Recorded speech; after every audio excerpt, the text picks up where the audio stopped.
Last night, the Los Angeles Clippers made history as they trailed for over 47 minutes to the Golden State Warriors, and at one point were down by as many as 22 points. They came back thanks to the likes of Kawhi Leonard's defensive capabilities on Steph Curry, paired with the clutch shot making of Paul George. The Clippers take a win at home, 113-112. This was an absolutely electric regular season face-off with honestly a lot of interesting headlines like Draymond Green hitting 4 threes in the first quarter. But we got a ton to get into this video, guys, and while the Warriors did crumble and lose this game, and it is their second 20-point failure in the last week as the Kings came back from down 24 against them, oddly enough, there's some good things to take away from both sides. But let's start talking about the Clippers, the winner of this bout. So for the Clippers, the first person I want to give some love to is Kawhi Leonard. Now, Kawhi Leonard, obviously we all know him as this tremendously talented basketball player. When he's on his game, he is clearly one of the top 5, top 10 basketball players in the NBA. But last night, I think he did a great job of reminding the NBA and the league and the media and everyone involved of how elite and locked down of a defender he is.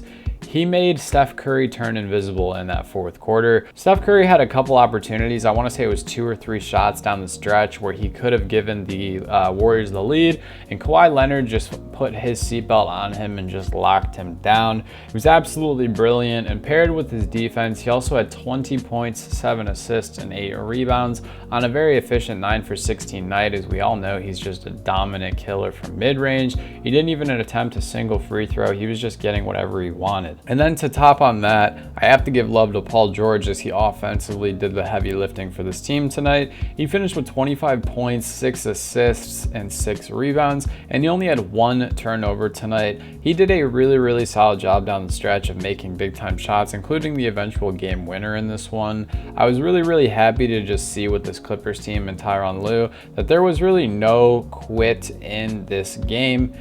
There's a lot of times where you get down by 20, down by 15, sometimes even down by 10, and the stars, they will just quit and get lazy. But the Clippers understand that they have had a couple games where they should have won, and they've had a couple games where they lost, where it was just unfathomable. The Western Conference is going to be insanely competitive, and if they want to make the playoffs, they kind of have to treat the regular season like every single game matters. So to not quit on this one, even though you were facing a 22-point deficit in the third quarter, it's absolutely brilliant that they just muscled it out and stuck this out. I got to give a lot of love to James Harden. He did a great job facilitating tonight as he finished with 21 points, 9 assists, and only 1 turnover. James did a really good job of creating shots for people who aren't even remotely open. It's like he has this ability to just sniff out what the defense doesn't want him to do. He actually even was getting Russell Westbrook some great reads when they split their time. Russell came off the bench tonight with 19 minutes, but he knocked down 2 really big threes and grabbed 6 rebounds. Russell's always really great at that. And while he didn't have a great night with the box plus minus as he came in with -11, he did do a good job of not turning the ball over as he actually had 0 in tonight's effort. Daniel Theis and Ivica Zubac did a great job tonight splitting up those center minutes, as we did see Mason Plumlee was out this game. I believe it was with a knee or an ankle injury, but they did a really good job splitting these minutes and kind of taking care of the, you could say, undersized Golden State Warriors. Norman Powell, as always, killed it off the bench with 12 points on a pretty efficient night. All in all, this was a great comeback win for the Clippers, and like I said, with Kawhi Leonard, his defense cannot be underappreciated on this team. The only thing I'm curious going forward is what this Clippers team might do with the likes of Bones Hyland. Bones Hyland is obviously a very capable popcorn scorer off the bench. He definitely possesses the ability to get you 10 to 20 on any given night. If he's on, he's on. However, he's gotten 4 or 5 DNPs in a row. PJ Tucker got a DNP tonight as well. I'm not really sure what to make of this, but I guess it's something we'll learn as the season continues to progress. With James Harden in town and Russell Westbrook off the bench, and then you have Norman Powell off the bench, I guess it makes sense that Bones Hyland isn't getting those minutes, but he could definitely be turned into a first or maybe a couple second-round picks. Next, we have the Golden State Warriors. For the Golden State Warriors, Draymond Green off the rip, 21 points is like pop champagne bottles. You know, if Draymond Green scores 21 points, it's a good night. Like I said, 4 threes in the first quarter. Unfortunately, he chucked up 4 more and missed all of them, but that's okay. He finished with 21 points, 9 rebounds, 4 assists, and a block.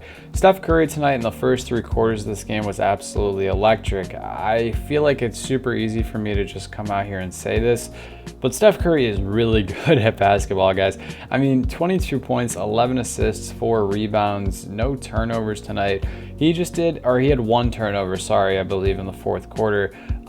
Just a super talented NBA player, and he is just so fluent, even at his older age. Obviously, he's 34, 35 years old. He's not getting any younger. It's funny to just see how Draymond Green and Klay Thompson are getting much worse in time, but Steph, it's almost like he's aging like fine wine. He just looks so polished still, so comfortable, so light still out on the court. Moses Moody tonight did a really great job. I'm glad that somebody who's young as him is starting to take that leap. Obviously, we wanted Kuminga and Moody to both kind of take a leap for the Warriors this last season. However, it's kind of been up and down. Tonight, Moody had 21 points, 5 rebounds, 2 assists, and 2 steals. Just a great night from Moses Moody. In the beginning of the game, he was, I think it was the 9th point scored in this game. He had like a falling down shot that he made at the free throw line, just giving this Warriors team a bunch of energy on the road, and you definitely need guys like that. For the rest of this team, though, Kevon Looney has not really been seeing as much starting minutes as I would have liked. I do like the idea of Dario Saric in the lineup because he and Steph Curry pair very well together, as Dario is generally a really lights out shooter, and Draymond Green can make passes to him as well. But when Dario and Klay and Dre and Moody and everyone outside of Steph is chucking up 3-pointers, and there's no real offensive concurrent pattern, and they're missing those 3-pointers, the ship just sinks twice as fast. It's like the saying that the burnt candle, it burns out twice as fast, the one that's the most lit. I would love to see Looney maybe get a couple more starting minutes. Last night he only got 18 minutes in that game. I digress though. What did you guys make of this game? How do you feel about the Clippers in general this season? Personally, I think people are overreacting and they will be fine.